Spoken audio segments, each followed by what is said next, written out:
Mazliet matemātikas, daži specifiski vārdi pārveidoti. Kā tad tā? Nigērijā slimo un mirst mazāk, tur sašļuroti tikai 0,8% iedzīvotāju.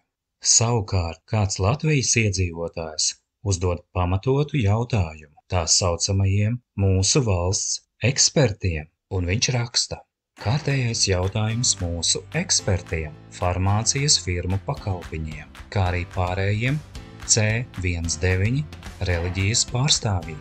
Sāksim ar to, ka Nigērijā dzīvo 201 miljonus iedzīvotāju, kas ir aptuveni 111 reizes vairāk nekā Latvijā.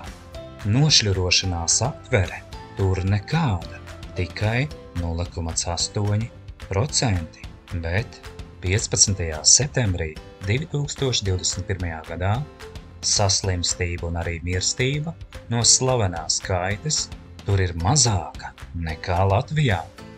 Kā tad tas ir iespējams, eksperti? Tur ir pārapdzīvotība, tur ir nabadzība, tur ir antisanitārija, bet slimo mazāk. Vīrusam tur taču vajadzētu pļaut un pļaut. Un nobeigumā mazliet matemātiskā statistika, oficiālie dati. Nigērija. Saslimstība 15. septembrī šajā gadā 299, mirušie 6. Savukārt Latvijā saslimstība šajā pašā 15. septembrī 697, mirušie 7. Tad kā mūsu ekspertiem ar veselo saprātu?